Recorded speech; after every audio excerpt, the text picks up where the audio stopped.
Well, that's how it worked before. Well, if you had Medicare or Medicaid, that's exactly how it worked before this whole Affordable Health Insurance Act kicked in. So now, what this says is that you have to pick your health care plan, and it's kind of like you have a checklist, or you have like providers. And if you can think of, I can use the HMO and the PPOs. We're familiar with how those work, right? Okay, so PPO, we can go wherever we want, but it's a little bit more pricey, right? HMO, we have to go where they say. Okay, so before all of this changed, the people who had these insurances, they had the freedom. They had it, or they not so much the freedom. They had the option to go who was nearest to them.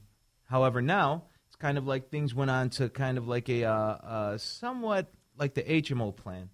But the thing is that the more that we are trying to find resources, because here's the thing,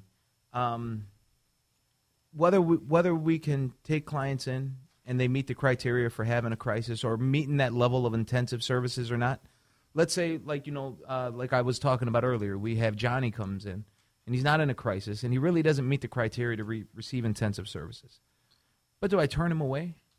I can't turn him away if I know that he's going through kind of some symptoms that might be, really overwhelming sadness or some form of depression. So what do I do then? Now I mean, because what the insurances are saying is turn them away. You don't accept them. Right. So, and this is even what the part of the LAYNIE Foundation is what we're doing is we're trying to find out exactly who we can connect them with directly.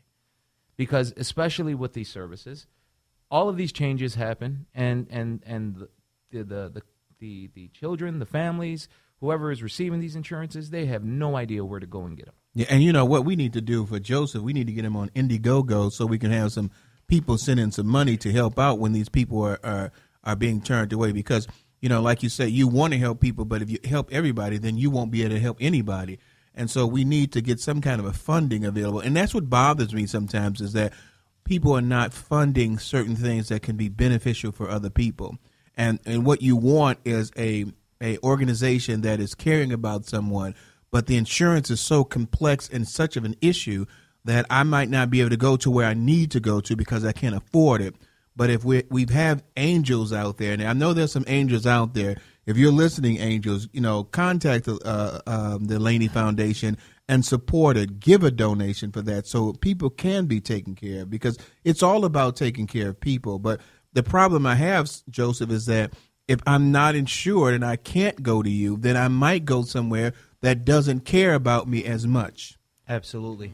And that's exactly this whole chance program, this fundraising. That's exactly why we work so hard on trying to raise these funds. Yeah.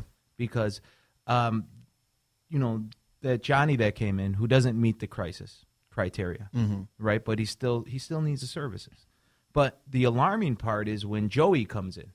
And Joey's talking about suicide. He's talking about really trying to kill himself. And the insurances are said, well, we understand that this is an emergency and he's trying to kill himself, but you can't accept the insurance. And that's where our chance program comes in. Yeah. Because I will not turn my back on someone, and not just me. The LAYNIE Foundation will not close the door on somebody who is in the middle of a crisis. Yeah. And that is something that we pride ourselves in. Yeah, that's great. That is awesome. We need a hand clap over there for that one.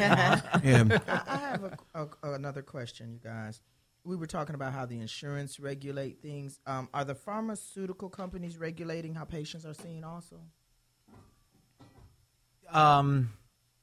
I've seen, so I haven't got that far into with the clients who have these issues, but I have seen definite situations with pharmaceutical and what's covered and what's not. I can think of one situation that we needed this one medication for this one individual that was a complete difference, but the insurance wouldn't cover it. But they gave him, they gave the individual, they gave him alternate or a different medication, which did absolutely nothing. It actually kind of even made situations worse. But they would not cover the one that made the world of a difference. And that was like, I believe the price on that medication was something like $400 for a month's supply. Right. But absolutely, that is something. And I mean, it's just a very complex situation, as Mr. McCain stated. Yeah, and before we go to Brenda's thing here, it was saying that right now the National Institute of Mental Health estimates the total cost associated with serious mental health, those with disorders and that are extremely severely disabled, is about 6% of the population, and it exceeds over $300 billion a year. And that's with 6% of the population. So can you imagine? I mean, I would be very, hurt. And Joseph, I'm going to ask you this after we go through a relationship letter, that if I wanted to go to the LAYNIE Foundation and my insurance didn't cover it and I've got to be forced to go somewhere else, I don't think that that's what insurance is meant to be. I think what insurance means to ensure that I receive the care that I want. And if I believe that this is the place that I want to go to, that I should have that assurance that I can do that. And unfortunately, insurance is not that way. It's a cash cow, and in a lot of cases, that is more concerned about making sure that the money's there for it, but they don't necessarily want you to use it. And when you do use it, they restrict where you can go. Not necessarily I'm paying into it so I can go where I want to go. And that's sad.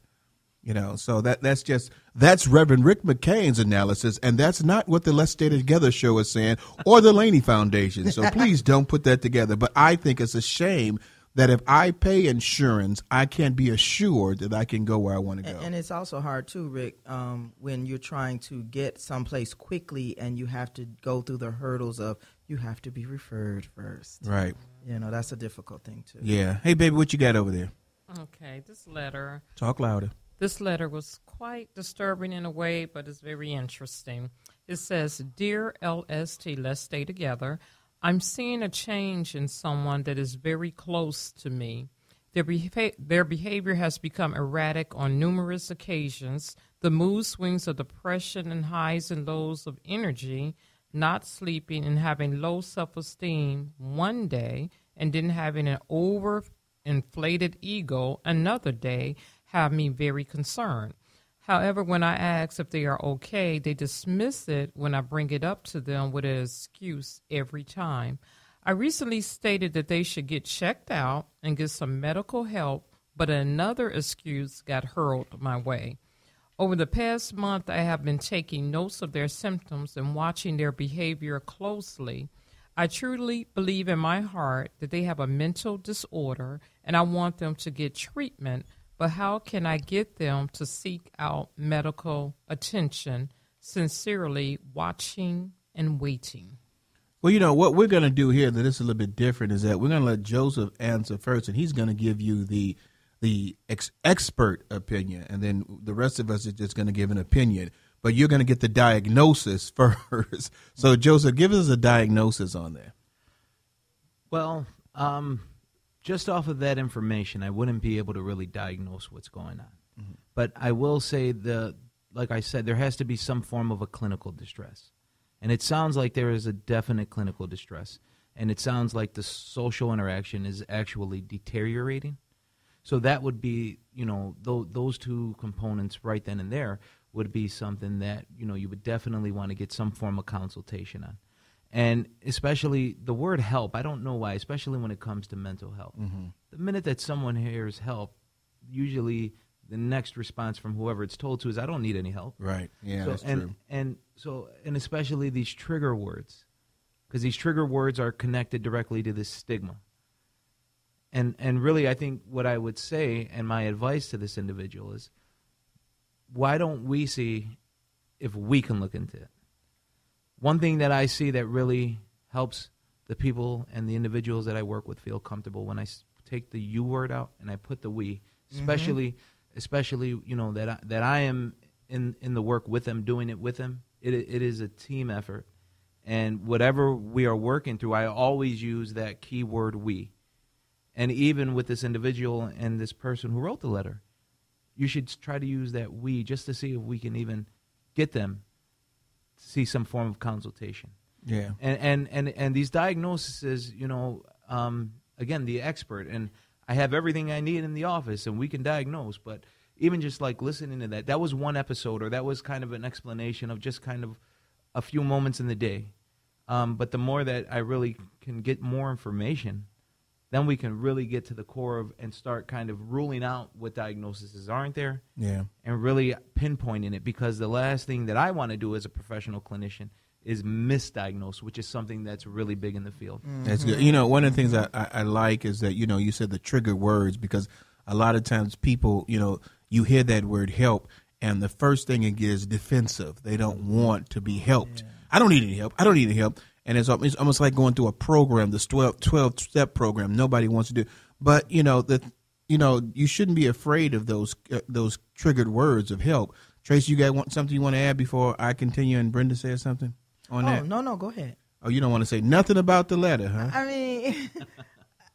Do you remember the letter? You going through some kind of disorders over there yourself? No, I'm just over here relating and knowing what it's like to really need that help. You know, and I always think that sometimes when you, as I said earlier, when you express to that person, hey, look, I get it. Even if you haven't gone through it, I don't understand what you're going through, but I understand how you feel. You know, sometimes, like you say, you know, with the we thing, if you kind of bring them in and gather them in with you, it's easier to get them a little help. And one of the things that I want to say is, don't just let it keep going. You know, don't say, oh, okay, they okay today. You know, they'll be all right tomorrow. You know, get that person some help. If you got to take them by their hands and lead them to where they need to be. Go ahead. Since I read it, you go ahead. Oh, well, I'm going last, baby.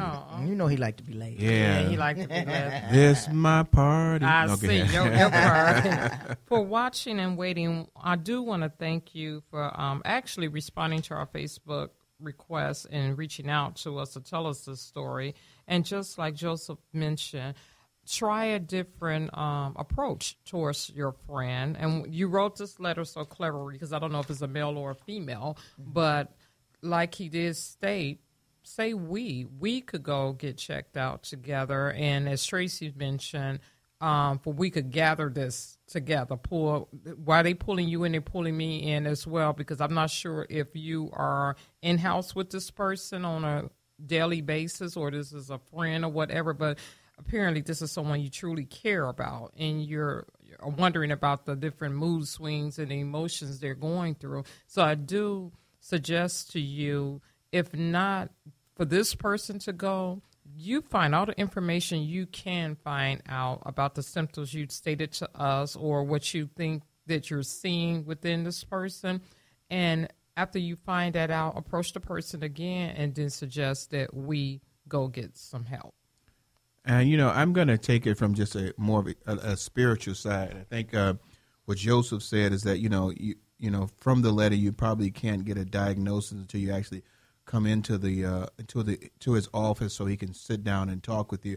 And I would definitely say that, you know, you have a person here that has the experience and actually has a passion for what he's doing. And so it's very, you know, important that you reach out to the LAYNIE Foundation and let that person know that, you know, they need some assistance, and hopefully they will, you know, work together. As Joseph said, take out the word I and we, and when we come together, you know, that person feels more of a you know, I think one of the things I read about it is good to have peer groups, you know, together so you can actually, you're not feeling alone.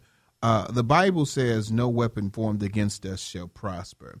And I always tell people this, the Bible never says that weapons won't be formed against you. It says that they won't prosper. What that is basically saying is that with God's help, the weapons that come against you will not prosper. The key thing is that in both cases, you need someone's help. And so don't get so bent out of shape about the word help, because we all need some help somehow. If you have a disorder and you're looking for some help, don't be afraid to say, help me. We'll be right back after these station breaks. This is the Let's Stay Together show, talking about mental health.